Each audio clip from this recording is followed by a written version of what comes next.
Hello पिला माने केमिति तो आपण माने एग्जाम टा आपण सब भल थिबो तो पिला माने बहुत कमेंट करथिलो कि सोशियोलॉजी रे लोको सार आनंतो सेति मी लोको से आनी देछि तो पिला माने भल से देखो आ नोट करथियो एई सिलेक्शन रु तो जदी पढी कि जीवो सियोर आपण तीनटा पाइबो तीनटा गारंटी पाइबो आपण तीनटा आराम से लेखि आसीबो कमेंट करि जीवो तो पिला माने बेसी देरी करिबानी चलो वीडियो स्टार्ट करबा ता आगर तुम वीडियो को लाइक आ सब्सक्राइब टा कर दियो तो पिला माने जाति प्रथा प्रकार आलोचना करो एटा तो पढिबो सियोर सिलेक्शन रे भी अछि हमरो आज भारत जदिओ जातिप्रथा एक व्यवस्था रूपे जना जाए तथापि अतीतर व्यक्ति गोष्ठी तथा समाज एते कौन पिले देखा कौन यहाँ यही चाबी व्यवहार अन्यत्य आवश्यक व्यवस्था बोली विवेचना करुले जाति प्रथार तीन गोटी प्रकार रही से गुड़िक है तो पिला सरी पीडीएफ टा करू भूल केमी झापसा दी कैमेरा तो एमती तो पिला कौन करवा तथापि एडजस्ट करुच्ची पिला तुम शुणी कहीदे नंबर 1 पॉइंट व्यक्तिगत जीवन में जातिप्रथार प्रकार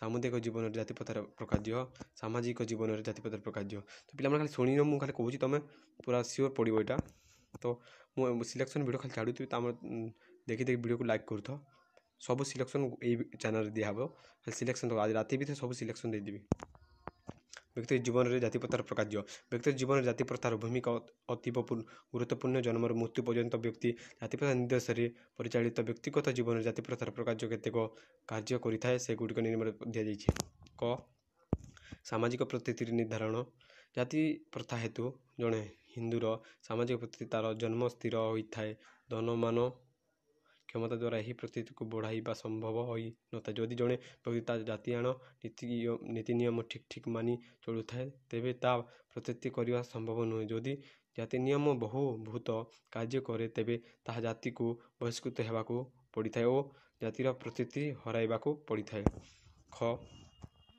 स्थिरीकरण जड़े सदस्य की वृत्ति ग्रहण करिब ताहा जन्मरू जाति द्वारा स्थिर करा जाई थाए वृत्ति निर्वाचन पई व्यक्ति उद्यम करबाकू पड़ी न जाति जो वृत्ति निर्धारण करिथाए व्यक्ति ताकू जन्म मृत्यु पर्यंत अनुसरण करने को बाध्य होता है कौलिक वृत्ति लंघन कले व्यक्ति कठोर दंड दंडित होता है अतएव व्यक्ति निज इच्छा किसी वृत्ति ग्रहण करें ना व्यक्ति जाति व्यक्ति को वृत्तिर ग्यारंटी दे थाए तो ग तो बेसी पॉइंट देवनी 3-4टा पॉइंट देव तो पिला माने ग सामाजिक निरापत्ता सुरक्षा जाति व्यक्ति को आवश्यक सामाजिक निरापत्ता जगाई जाए जदि निज जातिर कौन सदस्य विपद आपद पड़ जाए तेबे जातिर समस्त सदस्य साहाय्य करने को आगे जाती जन्म विवाह व्रत अथवा मृत्यु व्यक्तिर सुखक्रिया क्रम जाति लक्षे साहाय्य करने को एक प्रकार माध्य तेणु से दिगरे व्यक्ति निश्चय मन करू नथिबो तो पिला बेसी पॉइंट माने व्यवहार के नियम टी खाली आप देखिन बेसी कही पारिबिन टिके देखिन टाइम हो 2-3टा वीडियो देखु मानसिक निरापत्ता तो जानव मान 2 नंबर सामुदायिक जीवन में जाति प्रथार प्रकार सामरिक जीवन जाति प्रथा उल्लेखन करमिति कि सदस्यता निर्धारण सामाजिक प्रतिनिधि स्थिरीकरण जातिर मर्यादा बुद्धि पिला तुम सब लिखिदिव यहाँ खाली कही नौची तो आपण मैंने पढ़ी ने खाली कही चलुची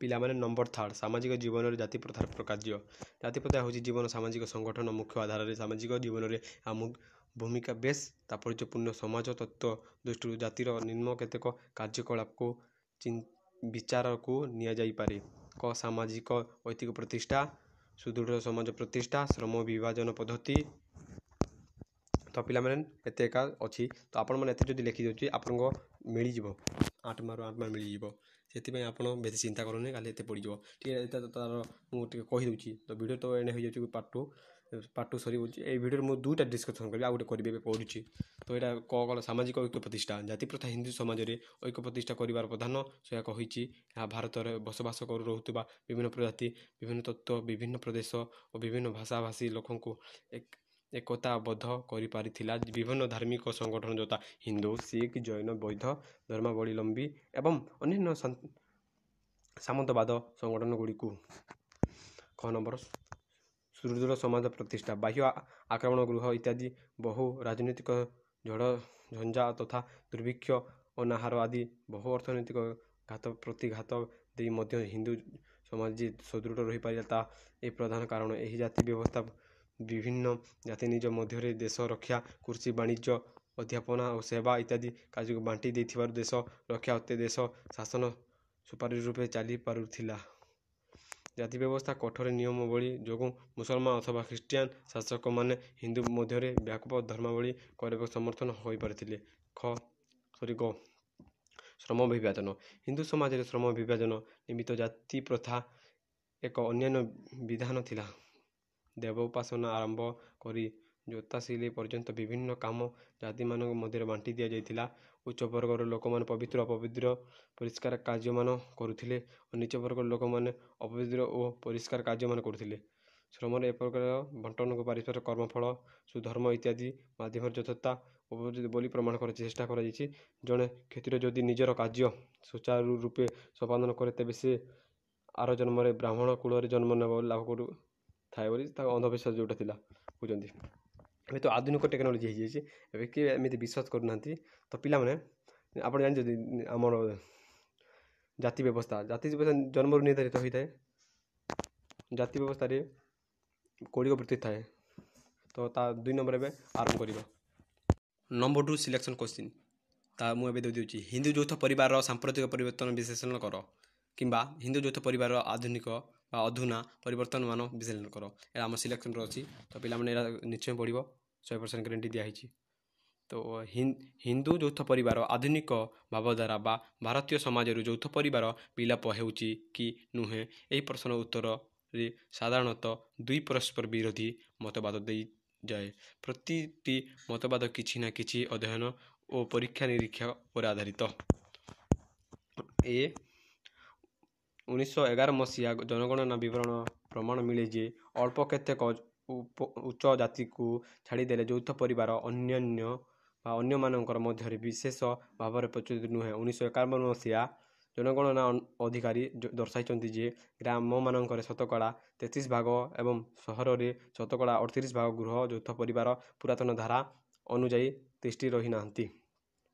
IP ଦେଶାଇ ଗୁଜରାଟ ମହୁବା ସହର ଅଧ୍ୟୟନ କରି ଦର୍ଶାଇଛନ୍ତି 5% ପରିବାର ସଦସ୍ୟ ମନରେ ଯୌଥ ପରିବାର ପ୍ରତି ଅନୁରକ୍ତି ନଥିଲେ, କିନ୍ତୁ 5% ପରିବାର ସଦସ୍ୟ ମନରେ ଯୌଥ ପରିବାରର ପ୍ରତିକୂଳ ମନୋଭାବ ଥିଲା। ବିଭିନ୍ନ ପ୍ରକାର ଆମ ସଂଜ୍ଞା ଦେଇଦେବେ, ସଂଜ୍ଞା ଟିକେ ଦେଖିନିଅ କେତେ ବଢ଼ି 2ଟା ଦେଇଦେବେ ସଂଜ୍ଞା, ବେଶୀ ଦେଲେ ବି ଭଲ ନୁହଁ।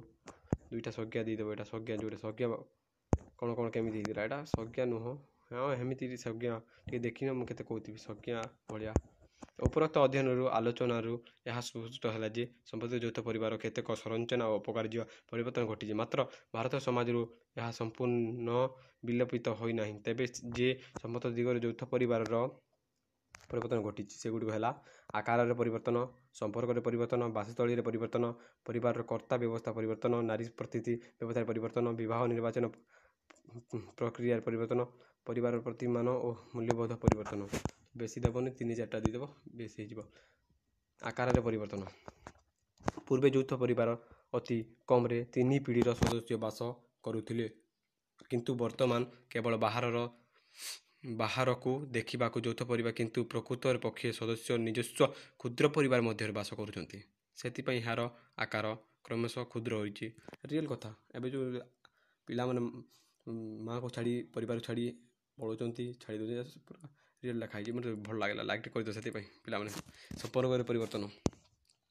ଯୌଥ ପରିବାରର ସଦସ୍ୟ ମଧ୍ୟରେ ପ୍ରାଥମିକ ସମ୍ପର୍କ ଦୃଢ଼ ଥିଲେ, ମାତ୍ର ଆଧୁନିକ ସମାଜରେ ବ୍ୟକ୍ତି ଚୈନ୍ଦ୍ରିକ ପରସ୍ପର ପ୍ରତି ହିଂସା, ଈର୍ଷା ଆଦି ମନୋଭାବ ଯୋଗୁଁ ସଦସ୍ୟ ମଧ୍ୟରେ ଥିବା ସମ୍ପର୍କରେ ଫାଟ ସୃଷ୍ଟି ହୋଇଛି।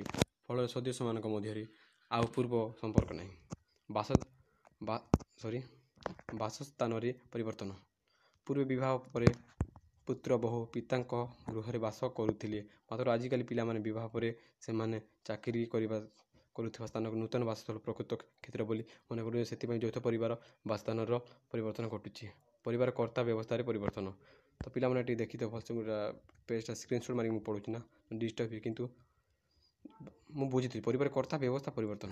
ପୂର୍ବେ ଯୌଥ ପରିବାରରେ ଯେଉଁଟା ଥିଲେ ମାପକାଠି, ଯେ ପରିବାରର ଯେ ବୈଶିଷ୍ଟ୍ୟ ବ୍ୟକ୍ତି ଥିଲେ ସେ କର୍ତ୍ତା ହେଉଥିଲେ, ଯାହାକୁ ଅନ୍ୟ ସବୁ ମାନି ଚଲୁଥିଲେ, କିନ୍ତୁ ଆଜିକାଲି ଶିକ୍ଷିତ ଓ ରୋଜଗାର କରୁଥିବା ବ୍ୟକ୍ତି କର୍ତ୍ତାଙ୍କ ଏକୋଟିଆ ନିଷ୍ପତ୍ତିକୁ ମାନିବା ପରିବର୍ତ୍ତେ ତାହା ମୂଲ୍ୟହୀନ ବୋଲି ମନେ କରୁଛନ୍ତି। ନାରୀ ପ୍ରତିନିଧି ବ୍ୟବସ୍ଥା ପରିବର୍ତ୍ତନ। ପୂର୍ବେ ଯୌଥ ପରିବାରର ନାରୀ ସାମାଜିକ ସ୍ଥିତି ଦୟନୀୟ, କାରଣ ସେମାନଙ୍କ ସକାଳୁ ରାତି ଗୃହର କାର୍ଯ୍ୟ ସନ୍ତାନ। ପିଲାମାନେ ଆଗକୁ ନାରୀମାନଙ୍କୁ ବେଶୀ ପରିସ୍ଥିତି ମିଳୁଥିଲା ବୋଲେ କାମ କାର୍ଯ୍ୟ ଆମେ କରୁଥିଲେ। ଏବେ ତ ଆଧୁନିକ ହେଲାନି, ଝିଅମାନେ ଡ୍ରେସ୍ ପିନ୍ଧି ବୁଲୁଛନ୍ତି, କିଛି କାମ ନାହିଁ। ଏବେ ପୁଅ ଝିଅ ସବୁ ସମାନ, ଲିଙ୍ଗ ଦୃଷ୍ଟି ଖାଲି ଅଲଗା। ସେଥିଟା ଏଇଟା ବର୍ଣ୍ଣନା କରିଦେବ, ଟିକେ ଲେଖିଦେବ ଜଷ୍ଟ, ବେଶୀ ନୁହଁ। ନକରି ସେମାନେ କାର୍ଯ୍ୟକଳାପ ଉପରେ ଅଧିକ ଗୁରୁତ୍ୱ ପ୍ରାଧାନ୍ୟ ଦେଉଛନ୍ତି। କିନ୍ତୁ ଆଜିକାଲି ଆଧୁନିକ ଶିକ୍ଷା ଫଳରେ ସେମାନେ ଅଧିକାର କର୍ତ୍ତବ୍ୟ ସଚେତନ ହେଲାଣି ବୋଲି ଅଧିକାଂଶ କ'ଣ ହେଲେ ପିଲାମାନେ ଏବେ ଯେଉଁ ସ୍ତ୍ରୀ ବା ମହିଳାମାନେ ଯେଉଁଟା, ମୁଁ କାହାକୁ ଆଖି ଆଗରେ କହୁନି, ଏମିତି ରିଅଲ୍ଟା ଆଗ ସବୁ କାମ ଘରର ମାଆ ଏକା କରୁଥିଲେ, ମାଆ ଝିଅ ଯେଉଁଟା। ଏବେ ଝିଅମାନେ ରିଲ୍ସ ଏଇଟା ସବୁ ତିଆରି ପାଇଁ ଲାଗୁଛନ୍ତି। ଆଧୁନିକ ଟେକ୍ନୋଲୋଜି ସେଥିପାଇଁ ଦାୟୀ। ତ ପିଲାମାନେ ତା ଆଗକୁ କ'ଣ ଅଛି ମୁଁ ପଢ଼ୁଛି ଚାଲ। ପରସ୍ପର ଉତ୍ତମ ରୂପେ ଜାଣିବାକୁ ହେଲେ ଗୋଟେ ସ୍ୱାମୀ ସ୍ତ୍ରୀ କାଟି ଯାଇଛି ସିଆଡ଼େ, ଗୋଟେ ଯଦି ବାହା ଗୋଟେ ସ୍ୱାମୀ ଗୋଟେ ପିଲା ଆଉ ଝିଅକୁ ଭଲ ଭାବରେ ଜାଣିନଥିବ, ତା ପରସ୍ପର ଉତ୍ତମ ରୂପେ ଜାଣିନଥିବ, ମିଳାମିଶା ପିତାମାତା ସ୍ୱୀକୃତି ପୂର୍ବରେ ପାରିବାରିକ ପ୍ରଥା ପରମ୍ପରା କର୍ମକାଣ୍ଡକୁ ଉପେକ୍ଷା କରି ନବଦମ୍ପତି ବିବାହ କରୁନଥିବାର ଉଦାହରଣ ରହିଛି। ପିଲାମାନେ ଆଗ ଯେମିତି ବାପା ବୋଉ ସବୁ ଦେଖୁଥିଲେ ଆଉ ଆଣୁଥିଲେ ବୋହୂ କରିବାକୁ, ଏବେ ପୁଅ ବାଛୁଛି ଆଉ କ'ଣ କରିବେ, ଲଭ୍ ସେଥିପାଇଁ ଦାୟୀ। ଆଉ କ'ଣ କହିବି ମୁଁ। ପରିବାରରେ ପ୍ରତିମାନ ଓ ମୂଲ୍ୟବାନ ପରିବର୍ତ୍ତନ। ପୂର୍ବେ ଯୌଥ ପରିବାରରେ ସାମାଜିକ ନିୟନ୍ତ୍ରଣ ଏକ ବଳିଷ୍ଠ ମାଧ୍ୟମରୁ କାର୍ଯ୍ୟ କରୁଥିଲା। ପରିବାରରେ କେଉଁ ସଦସ୍ୟ କେଉଁ ପ୍ରକାର ସୁବିଧା ସୁଯୋଗ ଅଥବା ପୁରସ୍କାର ପାଇବ ତାହା ବୟୋଜ୍ୟେଷ୍ଠ ସଦସ୍ୟ ସ୍ଥିର କରୁଥିଲେ। ମାତ୍ର ଆଜିକାଲି ସମସ୍ତେ ନିଷ୍ପତ୍ତି ବଳିଷ୍ଠ ସଦସ୍ୟ ଅପେକ୍ଷା ପିତାମାତା ନେଉଛନ୍ତି। ଉପରୋକ୍ତ ଆଲୋଚନାରେ ଏହା ସ୍ପଷ୍ଟ ଯେ ଯୌଥ ପରିବାରର କାର୍ଯ୍ୟ ଓ ସଂରଚନା ଅନେକ ପରିବର୍ତ୍ତନ ଘଟିଛି। ବର୍ତ୍ତମାନ ପରିପ୍ରେକ୍ଷୀରେ ପରିବାର ଗୁରୁତ୍ୱ ହ୍ରାସ ପାଇଛି। ତ ପିଲାମାନେ ଦୁଇଟା ଡିସ୍କସନ୍ କଲା। ତ ପିଲାମାନେ ଆପଣଙ୍କ ଭିଡ଼ିଓ କେମିତି ଲାଗିଲା, ପାର୍ଟ 2 ଚାହୁଁଛନ୍ତି ତ କମେଣ୍ଟରେ ପାର୍ଟ 2 ଲେଖିଛନ୍ତି। ତ ପିଲାମାନେ ମୁଁ କେମିତି କଷ୍ଟରେ ତିଆରୁଛି ଭିଡ଼ିଓ ଜାଣିଛନ୍ତି। ମୋର ବି ଏକ୍ଜାମ୍ ଚାଲୁଛି, ତ ମୁଁ କହିବିନି କେଉଁ ଏକ୍ଜାମ୍ ମୋର ଚାଲୁଛି, ମୋର ସିକ୍ରେଟ୍ ଅଛି। ତ ମୁଁ ଏବେ ଏକ୍ଜାମ୍ରେ ଦେଉଛି, ଆପଣମାନଙ୍କୁ ମୁଁ ପଢ଼ୁଛି। ତ ପିଲାମାନେ ଆପଣ ପଢ଼ନ୍ତୁ, ମୁଁ ବି ସାଙ୍ଗରେ ପଢ଼ୁଛି। ତ ପିଲାମାନେ ମୁଁ ଏବେ ତୁମକୁ ପଢ଼ାଇ ସାରିଲି। ଯଦି ଆପଣ ପାର୍ଟ 2 ଦରକାର ଅଛି କେତେ କମେଣ୍ଟ କରୁନ, ଯଦି ପାର୍ଟ 2 ଦରକାର ମୁଁ ପାର୍ଟ 2 ଛାଡ଼ିବି, କମେଣ୍ଟ କରିକି ଦେଖ। ତମ ଭାଇ ଭାବ, ନହେଲେ କ'ଣ ଭାବ, ଭାଇ ଭାବ, ସାର୍ ମୋତେ ଭାବନି। ଭାଇ ନିଜ ଭାଇକୁ ଯେମିତି କଥାବାର୍ତ୍ତା ହେଉଛ ସେମିତି କମେଣ୍ଟ କର, ନା ଭାଇ ମୋତେ ଏମିତି ଦରକାର, ନାଇଁ ସାର୍ ଏମିତି ଦରକାର। ସାର୍ ହେବିନି ଯେ ମୋତେ ବୟସ ହେଲାଣି, ହେଲେ ସାର୍ ଯଦି ଭାବୁଛ ତୁମେ ସାର୍ ନହେଲେ ଭାଇ ଭାବିକି କମେଣ୍ଟ କର ଯେ ଭାଇ କି ଏଇଟା ମୋତେ ଦରକାର, ନାଇଁ ଏଇଟା ସେଇଟା ମୁଁ ଭିଡ଼ିଓ ଛାଡ଼ିବି। ଏବେ ଯଦି 2 ମାର୍କ 3 ମାର୍କ ସିଲେକ୍ସନ୍ ଦରକାର ତ କମେଣ୍ଟ ସିଲେକ୍ସନ୍ ଦରକାର ସାର୍ କମେଣ୍ଟ କର, ମୁଁ ଛାଡ଼ିବି ଏବେ ସିଲେକ୍ସନ୍। ମନ ଲାଗିବ ଛାଡ଼ିବା ଭିଡ଼ିଓ କରିବା ପାଇଁ, କି କମେଣ୍ଟ କରୁନା ତ କେମିତି ଛାଡ଼ିବି ମୁଁ। ତ ପିଲାମାନେ ଏତିକି ରହିଲା। ତ ଦେଖା ଆଉ ଗୋଟେ ନୂଆ ଭିଡ଼ିଓରେ। ତ ପିଲାମାନେ ଭଲସେ ପଢ଼, ଭଲସେ କାଲି ଏକ୍ଜାମ୍ ଦେବ, ଟପର୍ ହେଇକି ଆସିବ। ମୁଁ ଯେଉଁ ସିଲେକ୍ସନ୍ ସବୁ ପଢ଼ୁଛି ତ ମୁଁ ସେଥିପାଇଁ ଖୁସି ଲାଗୁଛି। ତ ପିଲାମାନେ ଆଜି ଯେଉଁ ସିଲେକ୍ସନ୍ରେ ଗୋଟେ ବାଜିବ, ତ ପିଲାମାନେ 2ଟା ଦେଖିକି ଯାଅ, ଗୋଟେ ବାଜିବ। ତ ପିଲାମାନେ ଆଉ ଗୋଟେ ପାର୍ଟ 2 ଆଣିବାର ଅଛି ବୋଲେ ମୁଁ ଆଣିବି। ତ ପିଲାମାନେ ପାର୍ଟ 2 ପାଇଁ ଲାଇକ୍ ଟିକେ କରିଦେବ। ତ ପିଲାମାନେ ପାର୍ଟ 2 କମେଣ୍ଟ ଲେଖିବା ଭୁଲିବନି। ତ ପିଲାମାନେ ରହୁଛି, ଗୁଡ଼୍ ବାଏ ବାଏ।